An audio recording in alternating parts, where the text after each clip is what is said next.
Thank you. Yeah, my apologies for the delay in starting today's seminar. I just returned from India. I have been in India for about 6 to 8 months over the last 1 year. So I'm not running on Indian time. I'm still running on my usual Singaporean time. The problem is we had a problem with the podium, so now that is sorted out. We can start now about 15 minutes later. Several years back, I was for the first time in a conference in Australia, and I realized that Australian organizers tend to express their gratitude towards some community at the start of their event. And I thought that would be a good gesture to have here in this seminar. I want to thank Canadian truckers who rose against the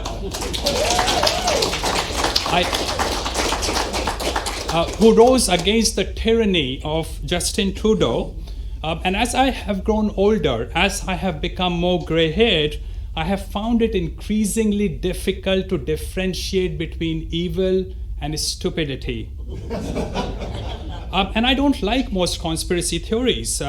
What can be explained by simple stupidity should not be attributed to conspiracy theories. There's a problem why I don't like conspiracy theories, and that is because stupid people tend to do exactly the same thing. To an outsider, it looks as if they're conspiring against you. It's just that they are stupid. There's another reason why I don't like conspiracy theories. It's because when you attribute conspiracy theories to stupid people, you also attribute organizational skills to stupid people. Stupid people backbite and they cannot organize. They are dysfunctional. Trudeau and his cabinet and the kind of people we have come to elect, and I have no clue how these Canadian women and men ended up voting for Trudeau, Kamala Harris and Biden in the US. And I grew up in India, and I recognize that people have a tendency in that country, a backward, uneducated tribal country, to vote for tribal leaders. But how did Canada and the US came to that stage? I have no clue. The interesting thing is that Trudeau is not necessarily evil-minded in my view. He is he's not conspiring against you. He's just simplistic, who went to maybe an Ivy League college, maybe not, but he had a defined, linear, non-complex upbringing where electricity and water always worked. And with his background, he thinks everything can be operated with a switch or the way he used his water taps. Justin Trudeau is a true embodiment of what has come to be known as woke.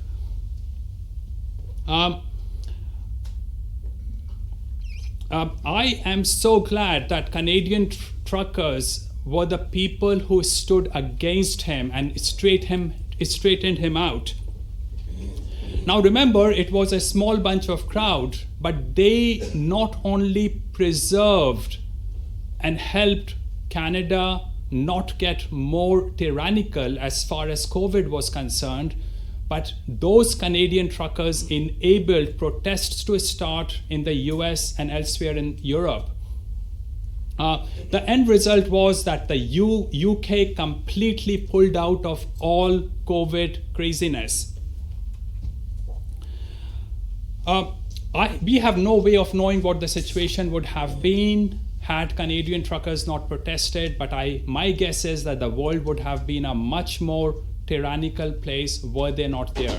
So thank you again, Canadian truckers. I want to invite our first speaker, Dr. Walter Block.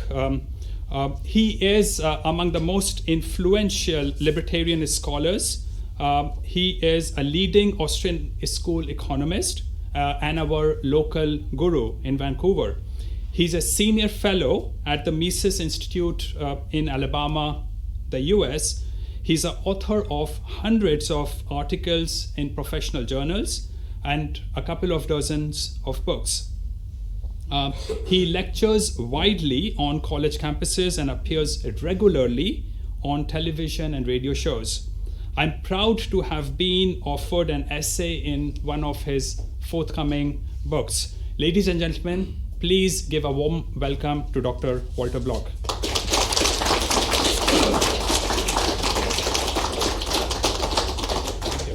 Let's put this in here. Thanks for the kind introduction. People who give speeches have a typical speech. My usual one is, what is libertarianism? And I go over stuff in my book, Defending the Undefendable.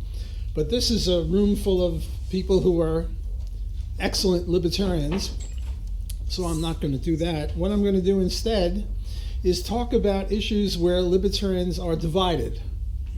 And I'm going to start off with abortion, and I'll spend most of my time on that because that's the way this was announced.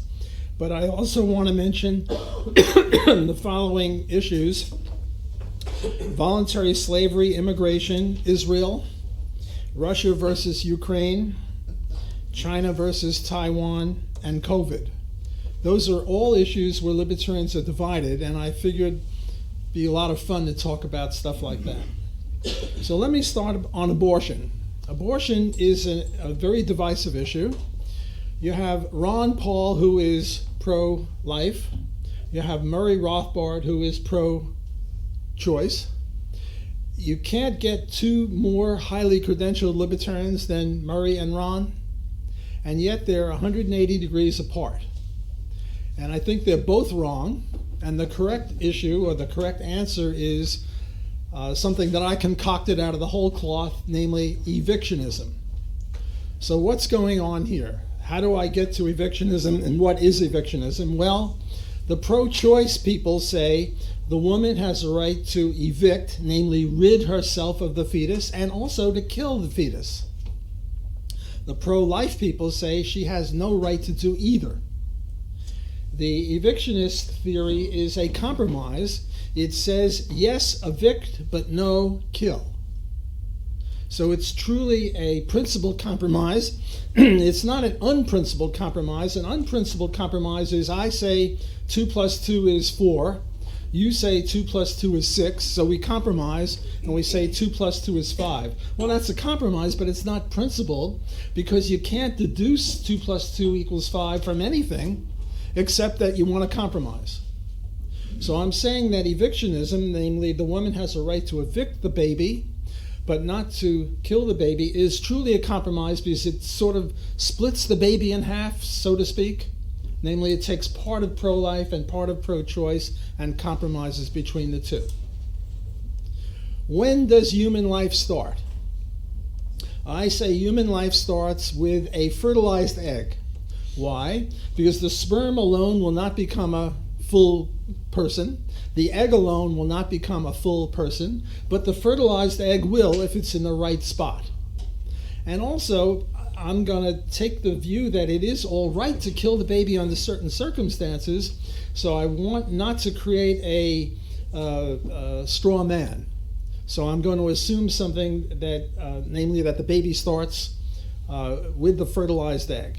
Now, Murray Rothbard says the baby starts with birth, but that just seems wrong to me, because the baby 1 minute before birth and 1 minute after birth is the same baby. It's just a change of address. It's sort of like all of us 1 minute ago and 1 minute from now, we're the same people, just 2 minutes apart. So I reject that totally. Now, according to the Talmudic view, the baby starts, the human starts when the heart starts beating.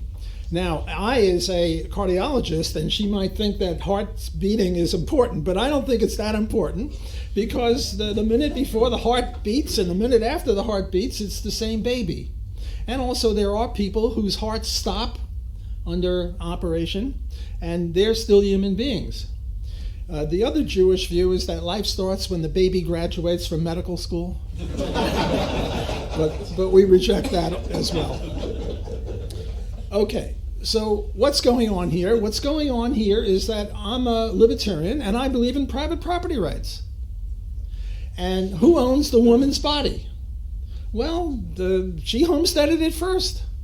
She is the owner of her body. Well, what do we call the baby? A human being, but what do we call that baby?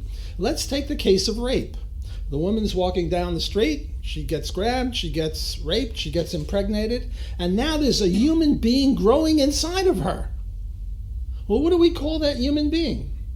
I call that human being a trespasser. An innocent trespasser, but a trespasser.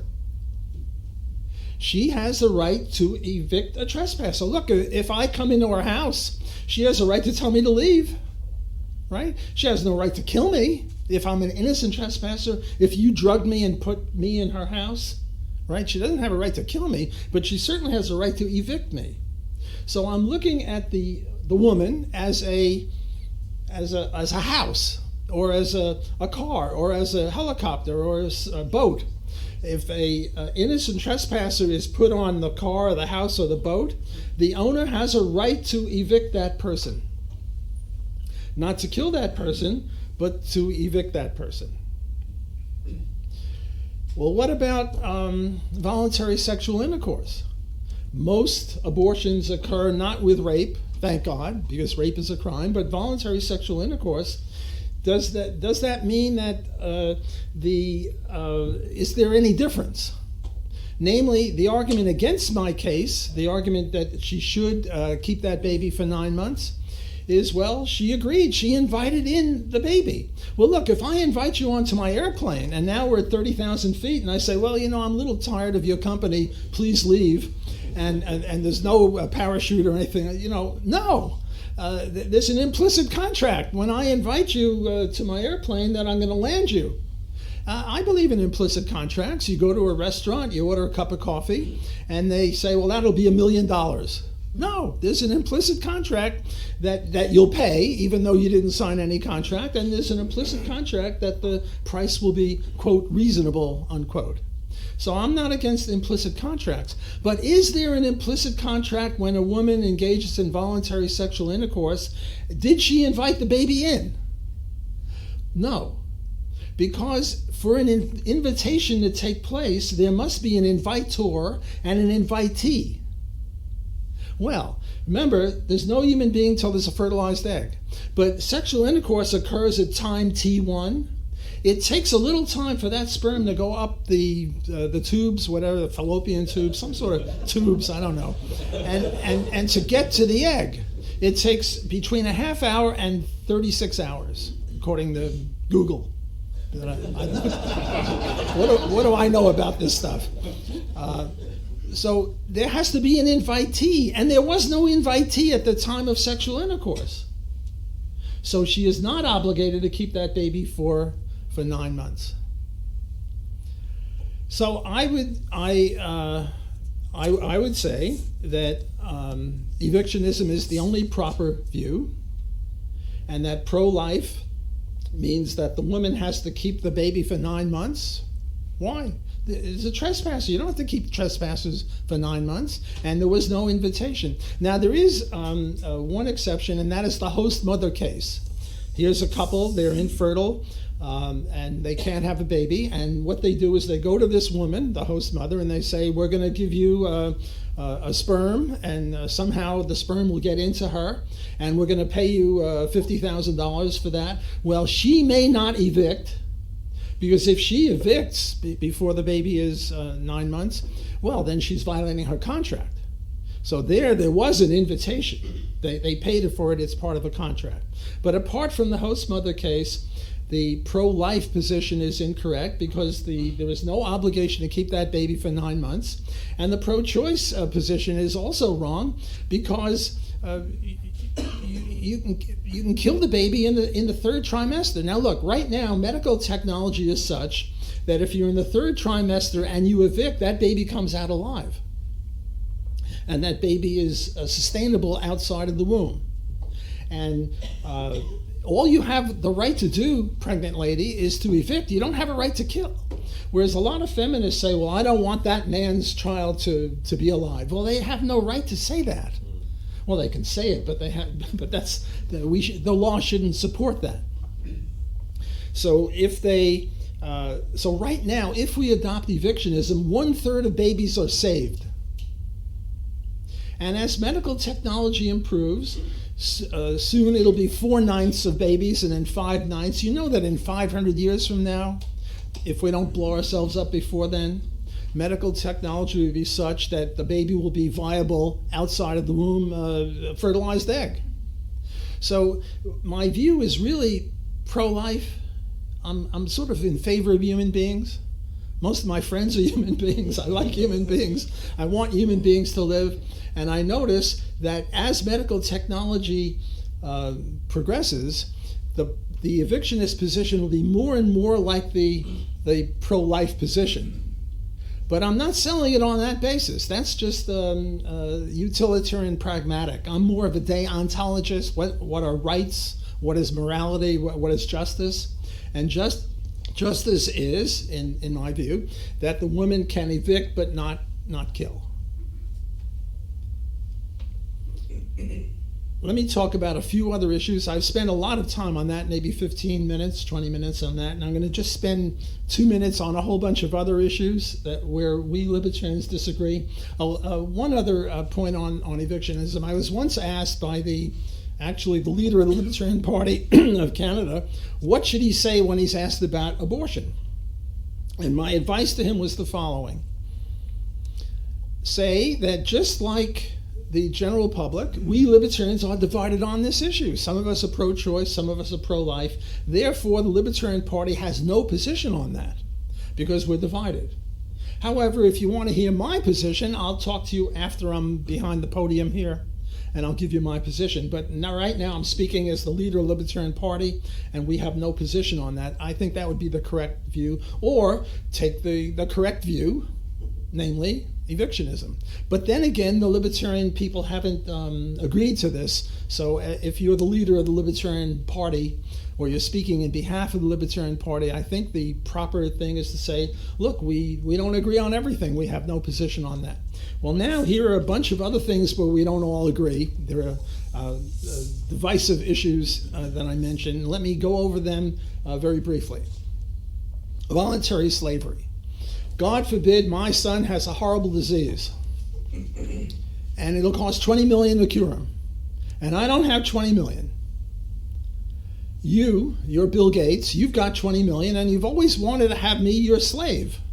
And I'll come to your plantation, I'll pick cotton, I'll give you economics lessons, and you can whip me, you can kill me, I'll be a slave. Give me the $20 million, I'll give it to my son's doctors, I save his life. And there's mutual benefit. I'm now speaking as an Austrian economist. Every voluntary act is every commercial act of voluntary is mutually beneficial. How do I gain? I value my son's life more than my freedom. How do you gain, Mr. Bill Gates? Well, you value my servitude more than the $20 million. So we each gain. And if we're not allowed to have these voluntary contracts, my son dies, and I don't much like that. Now, the argument, Murray Rothbard is against this, and Stefan Kinsella is against this, and they're very bright libertarians, but I think they're wrong. Robert Nozick and I are buddies on this one, although I don't agree with Nozick on everything, but I think Nozick and I are correct on the legitimacy of voluntary slavery. The argument against this is, well, you can't alienate the will. You know, I'm now on your plantation, and I don't want to be there. I want to leave. Well, will schmill, I say. The issue is not will. The issue is if you whip me or kill me, did you commit murder or assault and battery? And I say no, because I voluntarily gave it up. And now there's some people say, well, you need some sort of mechanical way to make me a slave. Well, we have slavery up until 1865 in the U.S., and even now in Africa, I think there's still slavery. So we have slavery. And the issue is it legal slavery? And yes, you might quarrel with the name slavery because it was voluntary. You don't want to call it slavery, call it schmavery. But the point is, you gave me 20 million, and now you have a right to kill me, because that's what slavery means. You have a right to kill the slave. The next issue is immigration. What's going on with immigration?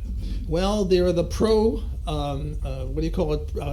free immigration people, and a lot of libertarians favor free immigration.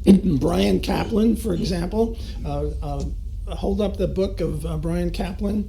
that would be pro free immigration, open immigration. And Murray Rothbard and Hans Hoppe are dead against that. They're against that. So here again we have divisiveness. What is the correct view? That is my view. I'm kidding here. But how do I see the matter? I'm concerned about two things. One is deontology, or rights or justice, and the other is pragmatism or utilitarianism. I favor open immigration because of the following. Suppose somebody comes from Mars and he starts homesteading in the middle of Canada somewhere, or in the middle of Alaska, or in the middle of the Rocky Mountains in Wyoming. Land that has never been touched by human beings. And he starts homesteading, and now the ICE people come, ICE, the immigration people, and they say, cut this out, you're a trespasser. And the guy says, trespasser? What trespasser? This is virgin territory. No human being has ever been here. What did I do wrong? And I can't see anything that he did wrong from a libertarian point of view. Now, what Hans Hoppe says is, well, the U.S. government really owns the virgin territory in trust for the citizens. And I say, Hans, you're an anarchist. What's this U.S. government owning anything in trust for anyone? And and also Hans and Murray have done more than anyone else, with the exception of John Locke, about homesteading. The way you get virgin territory into ownership is by homesteading, but this has been never homesteaded. Okay, so deontologically open immigration because I've proven one case. All I have to do is prove one case where somebody should be allowed to come into the country against the will of whoever. But what about pragmatism? The argument here is, well, the foreigners, they're criminals. And now it's an empirical issue, is whether they're more criminally oriented than domestic people or not. But let's forget about that. Let's talk about 1 trillion Martians. Do we really want 1 trillion Martians, even if they're nice guys? No, we don't want them. How can we stop them? How can we have our cake and eat it? Privatization of everything. Privatize every square inch of the country, and now if they come in, they're trespassing. So we can have our cake and eat it. We can have justice. You see, my view is that Hans and Murray are trying to jettison justice and libertarianism in order to save us from hordes of immigrants. The next one is Israel. Murray Rothbard is very against Israel, Palestine for Palestinians and stuff like that. One of my recent books is Defending Israel vis-a-vis the Palestinians. My criticism of Murray is that Murray starts his analysis in, 1870 or somewhere, when there were a lot of Palestinians around. I start my analysis 2,000 years ago when there were no Palestinians around. It's sort of similar to what happened in South Africa. The first people in South Africa were whites. There were very few black people in South Africa when the whites came, the British and the Dutch. What happened, though, was that the British and the Dutch had a good economy, and then black people came from the contiguous places, and now there are more people there. Well, it was the same thing in Israel. When the Israelis came 2,000 years ago and got kicked out by the Romans, there were no Palestinians. But the Jews had a better economy than the Palestinians or the Arabs, and they came working there, and that's how they got there. But the Jews were there first, so they own the place, and they ought to take much more, assertive action against the Palestinians, in my view. The next one is Russia and Ukraine. I'm a fan of Russia, not Ukraine. Even though Russia invaded Ukraine. Why?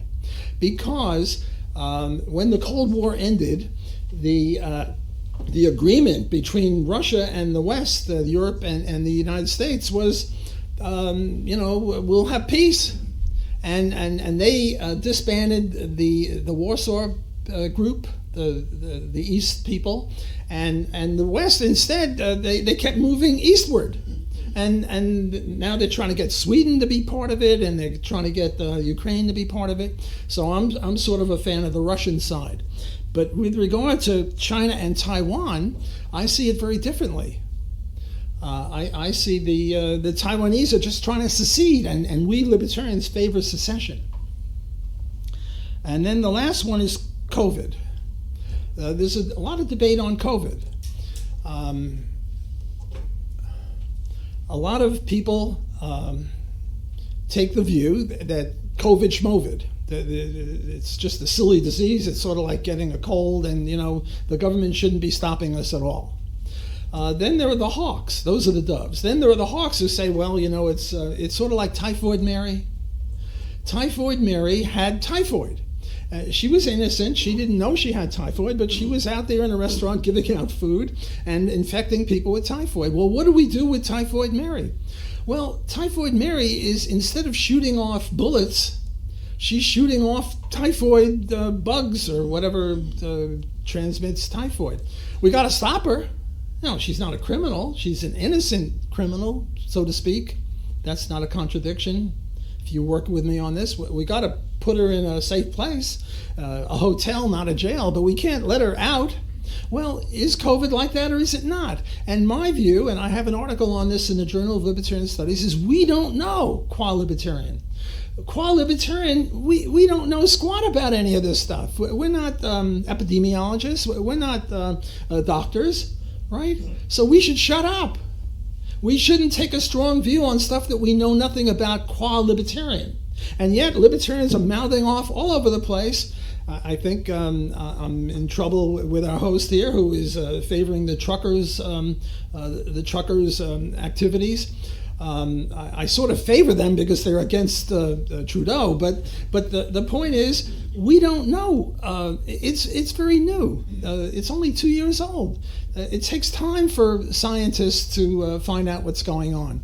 And what the government is doing is I'm a big fan of John Stuart Mill on liberty, who says the way to get to the truth is to allow dispute and argument. And what the government is doing is telling doctors and epidemiologists that unless you adhere to the view that we adhere, we're going to take away your medical license. Well, that's no way to run a railroad. That's no way to learn anything. I'm finished with my formal remarks. If I have time, I'd love to have discussions, disputes. Young lady over there. Wait, you can't start yet. Sorry. On the COVID issue, can you speak to the requirement for mass vaccination without evidence of efficacy? Yeah, I can speak to that. I don't know. I'm a libertarian. What do I know about whether how contagious that disease is? Qua libertarian, I know nothing. So I think it behooves us to take a more modest view, whereas a lot of libertarians are taking not a modest view at all. They're taking a very strong view that we shouldn't have. Look, if what one possibility is that I have a right as not the government, but as a private defense agency, to come to you and say, I'm going to stick something in your arm whether you like it or not. Because if I don't, you're going to infect people, you're going to sneeze or exhale, and you're going to infect somebody 20 miles away. Is that possibly true? Well, I don't know that it's not true as a libertarian. Well, if it is true, I have a right to stop you, namely to stick something in your arm and put some medicine in you, if that works. But we don't know that. So I think that the proper libertarian view on that is one of modesty. Thank you, Doctor, for coming in and providing this. If I invest with Rick Rule in a silver mine, no matter how persuasive he is, it's a probabilistic investment.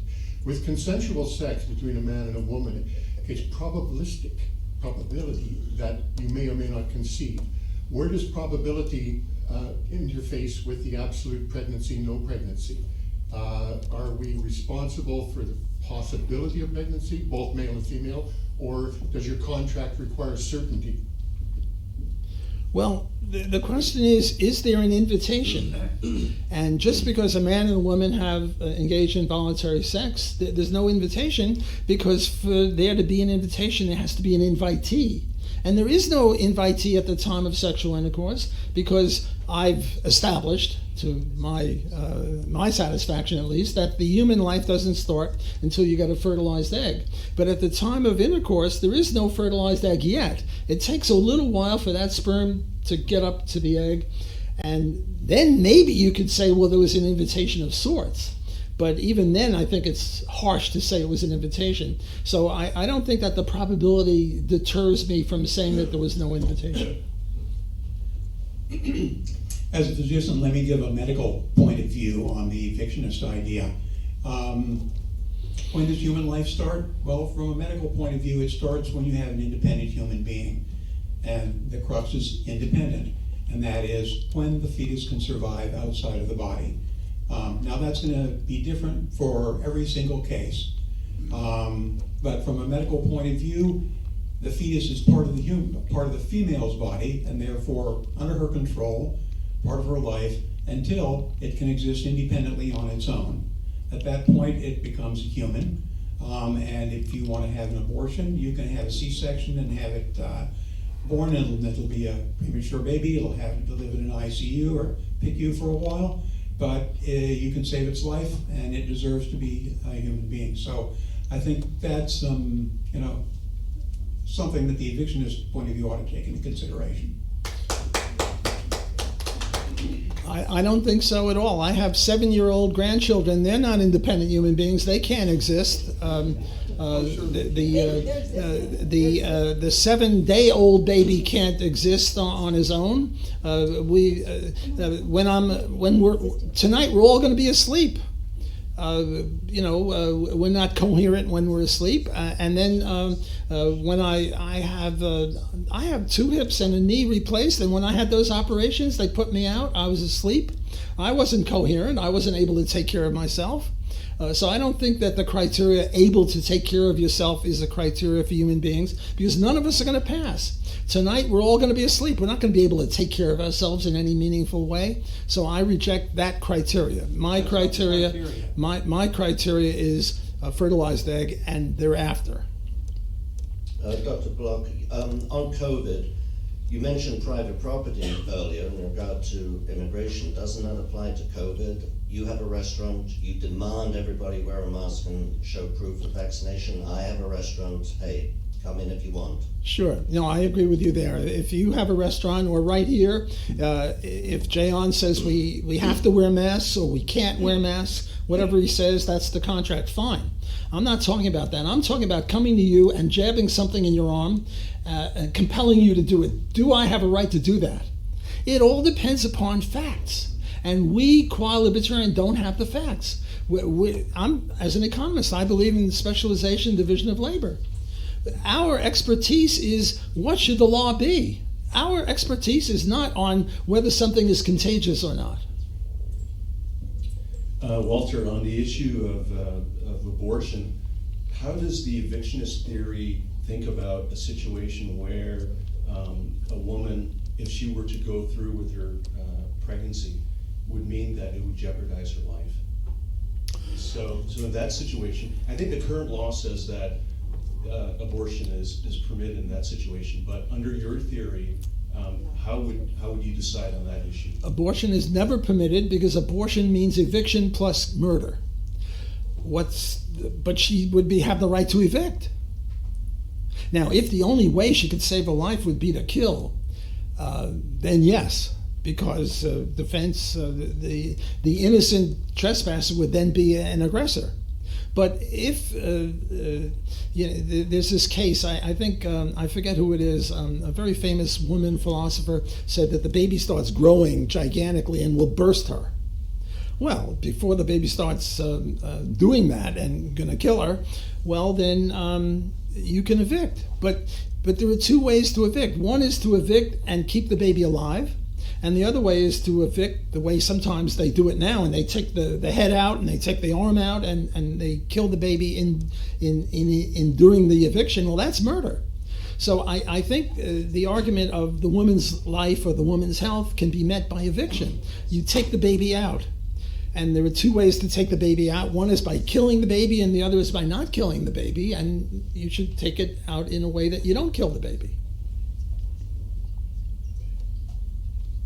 Excuse me, Walter, I don't understand that. You can't speak yet. You have to have a microphone.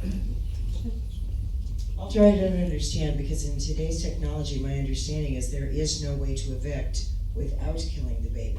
Can you give me an example of how that is possible? Sure, in the third trimester. Yeah, you can do a C-section anytime in the third trimester. But in the third trimester, so prior to that, the only way to evict, so a woman must remain pregnant for 6 months. No, she has the right to evict anytime she damn well feels like it. And unfortunately, for the first 6 months, the baby will die. Fortunately, it's a compromise, right? So according to evictionism, you can evict at any time you want. And in the first 6 months, that baby will die, which is why I don't want to make a straw man argument. That's why I want to say that's a human being. So in the third trimester, the baby is safe. In the first 2 trimesters, the baby is not safe. But so it's a compromise. And as medical technology improves, the third trimester will get larger and larger. Eventually, it'll be halfy-halfy. And then hopefully, eventually, any eviction will be able to be done without killing the baby. And we will have solved the problem.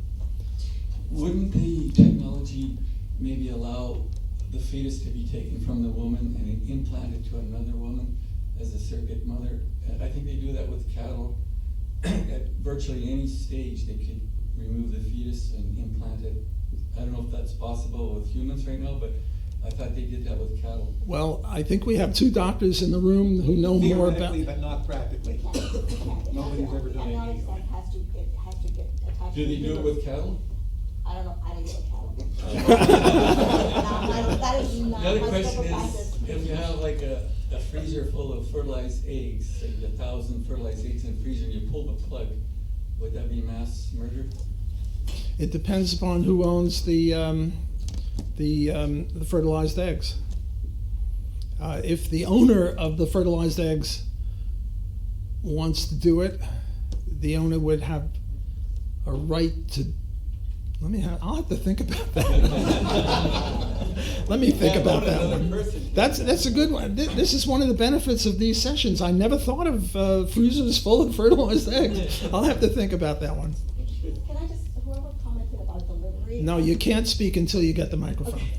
About the delivery, you can deliver a baby, like he said, a C-section, but you can also induce labor, like you do in the baby's late. So you can induce labor by giving certain medication that baby can be delivered, whether it lives or not outside as a live baby. It's dependent on how developed the baby is. So. And any more questions?